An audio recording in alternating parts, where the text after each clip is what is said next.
శ్రీరామచంద్రాయ నమః. శ్రీమద్ రామాయణము 4వ సర్గ. సావధానంగా వినండి.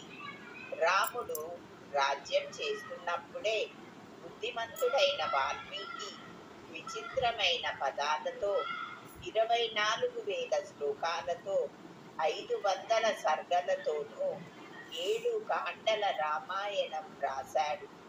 మహాప్రాజ్ఞుడు సమర్థుడు అయిన అతడు ఇదంతా అయ్యాక ఈ రామాయణం గానం చేసి ఎవరు లోకంలో ప్రచారం చేస్తారు అని ఆలోచించాడు.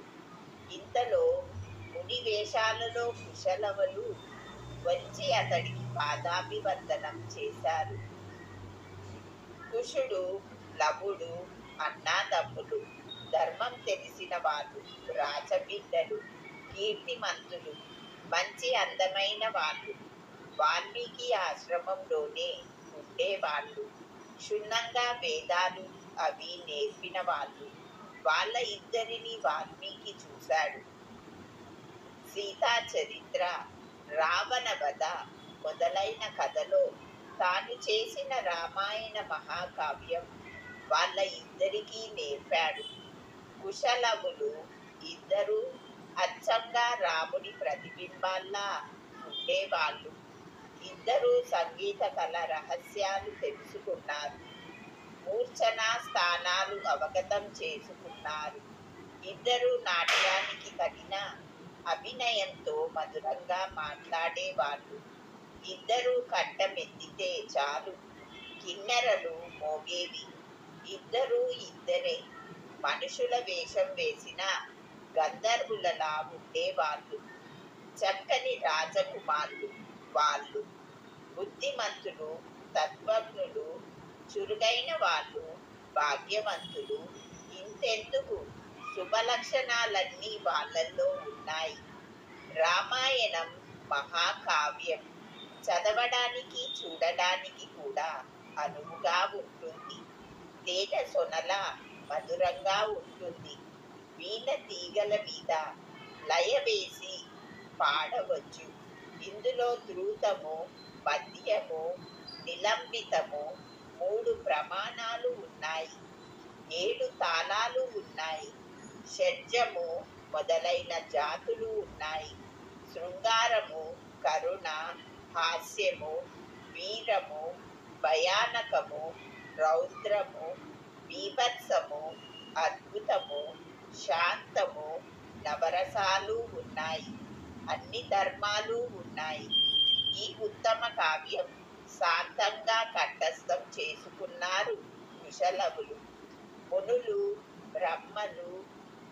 బ్రాహ్మణులు, సాధువులు చేరిన చోట్లలో అలా తాము నేర్పినట్టు అది పాడడం మొదలెట్టారు. ఒకసారి పరమ ఋషులు కొందరు ఒక దగ్గర కూర్చుని సభ చేస్తున్నారు. అక్కడికి వెళ్ళి కుశలవులు రామాయణం గానం చేశారు. విని ఎంతో ఆశ్చర్యపోయారు మునులు. ఆనంద బాష్పాలు రాల్చారు. అన్నాదమ్ములిద్దరినీ ఎంతో మెచ్చుకున్నారు. పాట తేనెలొలుకుతూ ఉంది. శ్లోకాలు ఆశ్చర్యంగా ఉన్నాయి. చరిత్ర గడిచిపోయింది, అయినా కళ్ళకి కట్టినట్టుంది. ఇద్దరూ ఒకలాగా పాడారు. కవి భావంలో లీనమైపోయి ఎక్కడి రసం అక్కడ ఒప్పించారు. మధురంగా రాగయుక్తంగా ఆహా ఎంచక్కా పాడారో అంటూ తపస్సాలులైన మహాత్ములు మరీ మరీ మెచ్చుకున్నారు. దాంతో కుశలవులు మరింత మధురంగా మంచి రాగాలతో మరింత అద్భుతంగా గానం చేశారు. సంతోషం పట్టలేకపోయారు ఋషులు. ఒక ఆయన లేచి ఒక కలశం బహుమతి చేశాడు. ఇంకో ఆయన నారబట్ట ఇచ్చాడు. కుశలవులు రారా, గాన కళలో సర్వసమర్థులయ్యారు. మీరు రాముడి చరిత్ర ఎంతో చక్కగా పాడుతున్నారు. వరుస తప్పకుండా గొప్పగా రాశాడయ్యా వాల్మీకి. ఇంత రసవత్తంగా రాశాడో ఆశ్చర్యంగాను కవులకి పరమా పరమాధారంగానూ ఉంది ఈ మహాకావ్యం. విన్న వాళ్ళకి ఆయుర్జ వృద్ధి కలిగిస్తుంది, పుష్టి కలిగిస్తుంది. భేష్ అంటూ రాజమార్గాల్లోనూ అశ్వమేధ యజ్ఞం జరుగుతూ ఉన్న ప్రదేశంలోనూ కుశలవుల్ని పొగుడుతూ వచ్చారు జనం. అప్పుడు రాముడు అశ్వమేధం చేస్తూ కుశలవుల్ని చూశాడు. వాళ్ళని తన యజ్ఞశాలకి పిలిపించాడు, మెచ్చుకున్నాడు. యజ్ఞ దీక్షలో ఉండిన రాముడు బంగారం దివ్య సింహాసనం మీద కూర్చుని మంత్రులతోనూ తమ్ముళ్లతోనూ కొలువు తీర్చాడు. కుశలముల అందచందాలు చూసి తల పంకించాడు. అద్భుతమైన శబ్దార్థాలతో ఉన్న కావ్యం వీళ్ళు గానం చేస్తారు వినండి అని తమ్ముళ్లతో చెప్పి కుశలవులతో కానివ్వండి అన్నాడు. మధురంగా అందుకున్నారు కుశలవులు. వీణ తీగల మీద లయవేసినట్లు రాగయుక్తంగా మంచి కంఠాలతో గానం చేశారు. ఎంతో స్పష్టంగా అర్థమయ్యేట్టు పాడారు. జనం చెవుల పండువగా విన్నారు. ఆలకించిన వాళ్ళ నోళ్ళు గరిపొడిచింది, మనస్సులు హృదయాలు పులకరించాయి. ఓ జనులారా, సావధానంగా వినండి హెచ్చరించాడు రాముడు. మునిలే అయినా వీళ్ళల్లో రాజలక్షణలు ఊహిస్తున్నాయి. కుశలవులే అంటే గాయకులే అయినా మహాతపస్సులా కనిపిస్తున్నారు. వీళ్ళు గానం చేస్తున్న చరిత్ర నాకున్నో హాయిగా ఉంది అన్నాడు. రాముడి ఆదేశం ప్రకారం కుశలవులు మార్గ పద్ధతిని పాడటం మొదలెట్టారు. రామాయణం. రాముడు మెల్లిగా సభలో కూర్చుని ఆనందంతోనూ ఆసక్తితోనూ ఆలకించాడు. శ్రీమద్ రామాయణం బాలకాండలో ఇది 4వ సర్గ. 5వ సర్గ అయోధ్య. మను ప్రజాపతి మొదలుకుని ఇక్ష్వాకు వంశం రాజులు ఇంకొకరి ప్రమేయం లేకుండా పెద్ద పెద్ద విజయాలు సాధించారు. భూమండలం పాలించారు. ఆ వంశంలోనే సగరుడని చక్రవర్తి ఉండేవాడు. అతడే సముద్రము త్రవ్వించాడు. అంచేతే సముద్రం సాగరం అయ్యింది. అతడికి 60,000 మంది కుమారులు. అంతమందితోనూ యుద్ధానికి వెళ్ళేవాడతడు. అదిగో అలాంటి గొప్ప గొప్ప రాజులు పుట్టిన వంశము ఇక్ష్వాకు వంశం. ఇక్ష్వాకు వంశం రాజుల చరిత్రే రామాయణం, మహాకావ్యం. దీనిని నేను లోకంలో ప్రవర్తిల్ల చేస్తున్నాను. ధర్మ కామార్థ సహితమైన దీనినంతా నిర్మలమైన మనస్సుతో వినండి. సరాయు నది ఒడ్డున కోసలం అని ఒక దేశం ఉంది. ప్రసిద్ధి చెందిన గొప్ప దేశం అది. ధనధాన్యాదులు సమృద్ధిగా ఉన్న దేశం అది. అక్కడ ప్రజలు ఎప్పుడూ సంతోషంతో కలకలలాడుతూ ఉంటారు. కోసల దేశానికి అయోధ్య పట్టణం రాజధాని. మానవుల ప్రభువు వైవస్వతము మనువు లోగడ స్వయంగా కట్టిన మహాపట్టణం అది. దాని పొడవు 12 యోజనాలు, వెడల్పు 3 యోజనాలు. దారులు విశాలంగా తిన్నగా ఉంటాయి. వంకర అన్నది లేనే లేదు. రాజమార్గం ఎల్లప్పుడూ నీళ్లు చిలకరించి పువ్వులు చల్లి గొప్పగా ఉంటుంది. అంగళ్ళన్నీ అద్భుతంగా ఉంటాయి.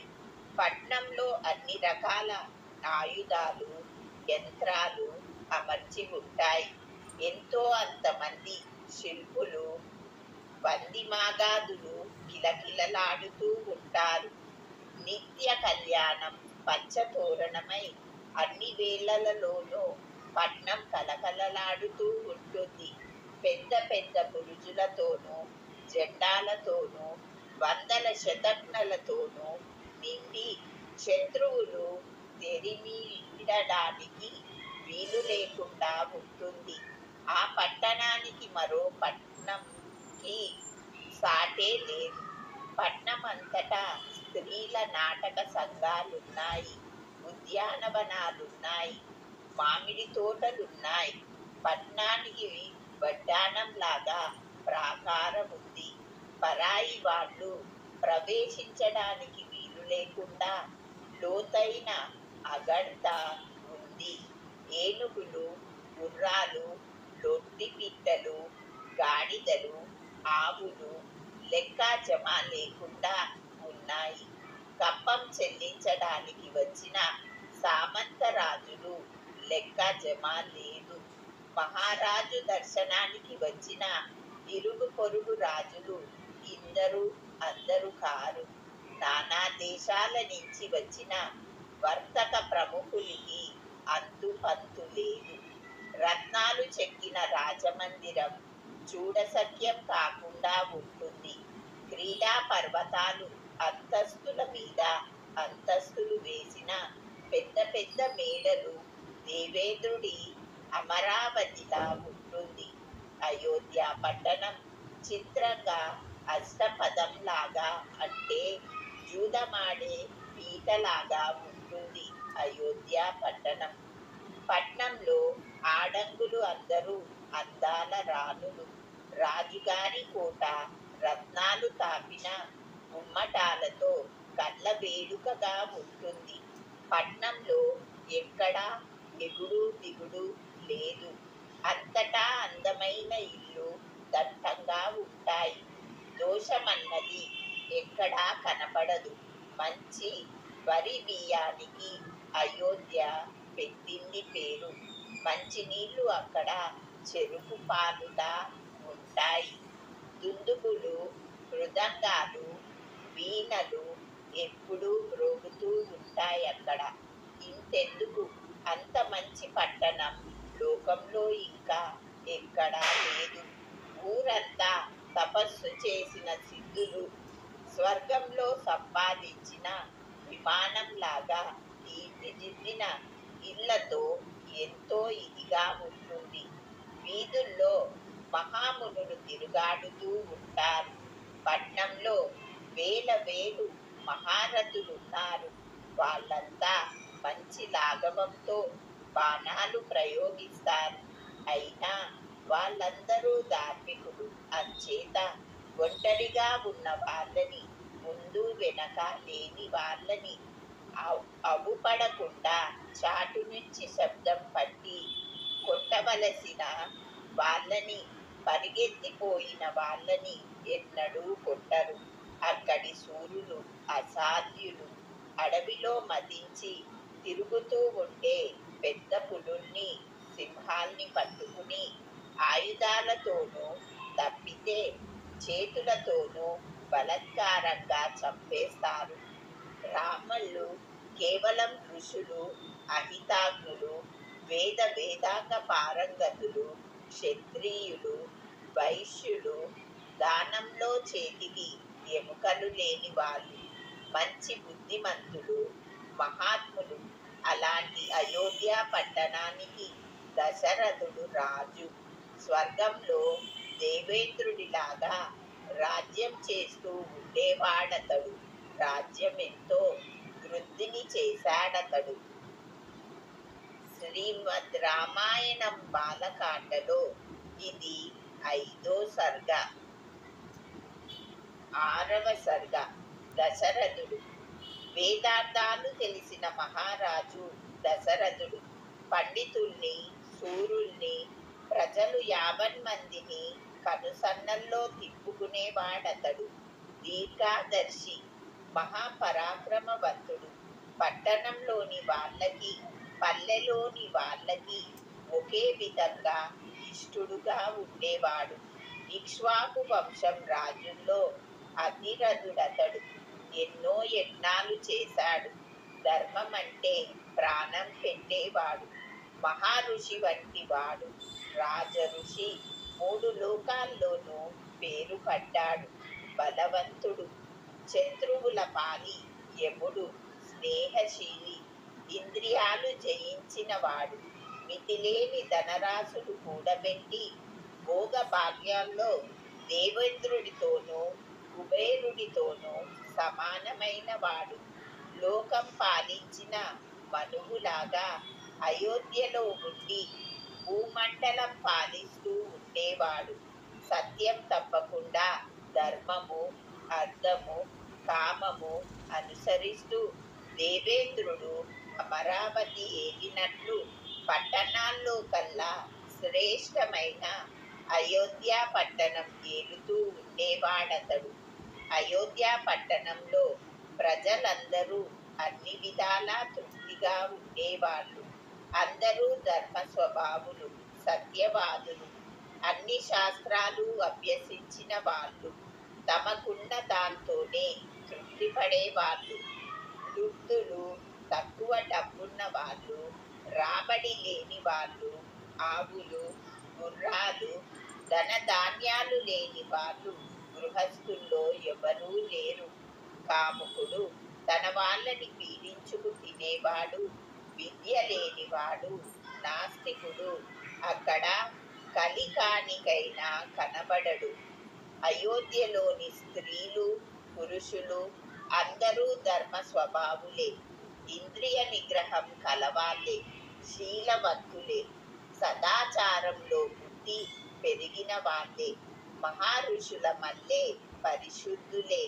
పౌరులు 50 మంది చెవులికి కుండలాలు ధరిస్తారు, తల భాగాలు కిరీటాలు పెట్టుకుంటారు, పూలమాలలు వేసుకుంటారు, తలంటుకు స్నానాలు చేస్తారు, గంధాలు అవి పూసుకుంటారు, వాసన ద్రవ్యాలు రాసుకుంటారు, దండ కడియాలు కంకణాలు పెట్టుకుంటారు, పథకాలతో హారాలు వేసుకుంటారు, షడ్రసోపేతంగా భోజనాలు చేస్తారు, చేతికి ఎముక లేకుండా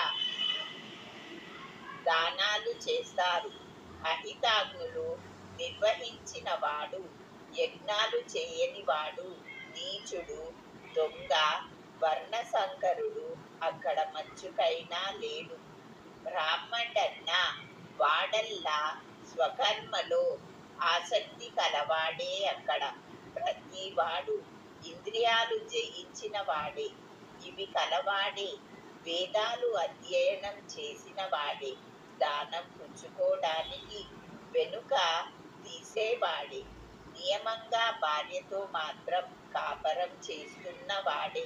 దశరథుడు, దశరథుడి పాలనలో దేశంలో ఏ మూల వెతికినా నాస్తికుడన్నవాడు లేడు, అబద్ధాలాడిన వాడు లేడు, అసూయాపరుడు లేడు, అసమ్మర్థుడు లేడు, మూర్ఖుడన్నా లేడు.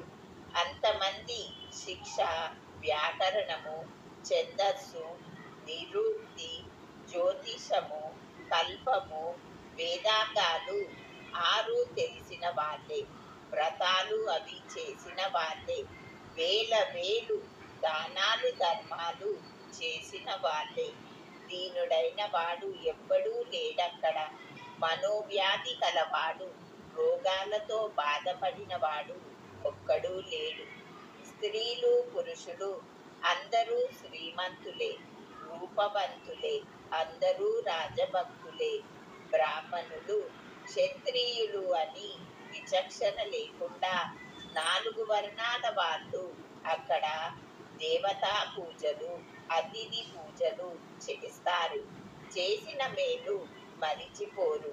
దానాలు అవి చేయడానికి మేం అంటే మేం అని ముందుకు వస్తారు. యుద్ధాలు అవి వస్తే శూరులై పోరాడుతారు. అంతమంది భార్యాపుత్రులతోనూ, కూతుళ్లతోనూ, మనవళ్లతోనూ కలకాలం జీవిస్తారు. క్షత్రియులు బ్రాహ్మణ్ణిని అనుసరిస్తారు, కోమట్లు క్షత్రియుణ్ణి అనుసరిస్తారు, శూద్రులు పై 3 కులాల వాళ్ళని సేవిస్తారు. అయోధ్య రాజం రాజ్యం వీరభటులు, కొండ గుహల్లోని సింహాల వంటి వాళ్ళు, నిప్పుల వంటి వాళ్ళు. అస్త్ర విద్యలన్నీ వాళ్ళకి పేలపిండి. వాళ్ళ చూపుల్లో కోపం తాండవిస్తుంది. కుటిలత్వం మాత్రం వాళ్ళల్లో గాలించినా కనపడదు. పట్టణంలోని గుర్రాలు కేవలం ఉచ్చైశ్రవాలు. అవన్నీ కాంబోజ దేశంలోనూ, బాహ్లీక దేశంలోనూ, వనాయు దేశంలోనూ, సింధు దేశంలోనూ పుట్టినవి. శ్రేష్టమైనవి లెక్క జమ లేదు వాటికి. ఏనుగులన్నీ అచ్చంగా దిగ్గజాలు. అన్నీ కొండల్లా ఉంటాయి. హిమాలయం మీద, వింధ్యా పర్వతం మీద ఉంటాయని ఐరావతము, అంజనా మొదలైన దిగ్గజాల సంతతికి చెందినవి. వాటి బలం ఇంత అంతా అని చెప్పలేం. భద్రగజాలు, మంద్రగజాలు, మృగగజాలు, మృగగజాలు, భద్రమృగగజాలు, మృగమంద్రగజాలు, ఈ 7 రకాల ఏనుగులు పట్టణంలో కిలకిలలాడుతూ ఉంటాయి. దశరథుడు ఏలుతున్న అయోధ్యని 2 యోజనాల దూరం నుంచి శత్రువన్నవాడు ఎవడు కన్నెత్తి చూడలేడు. అంచేత అయోధ్య అంటే ఎదిరించడానికి సాధ్యం కానిది అన్న పేరు సార్థకమైంది. దశరథుడు మహాపరాక్రమశాలి కనుక శత్రువులందరినీ హతమార్చేశాడు. చుక్కల్ని పాలించే చంద్రుడిలాగా ప్రజల్ని రంజిస్తూ రాజ్యం చేస్తూ ఉండేవాడతడు. దృఢమైన ద్వారాలతోనూ, పెద్ద పెద్ద గడియాలతోనూ, చిత్రమైన మేడలతోనూ, మిద్దెలతోనూ, వేలాది జనంతోనూ కలియుగ వైకుంఠంలా ఉన్న అయోధ్య నగరం దేవేంద్రుడిలా పరిపాలిస్తూ ఉండేవాడు దశరథుడు. శ్రీమద్ రామాయణం బాలకాండలో ఇది 6వ సర్గ.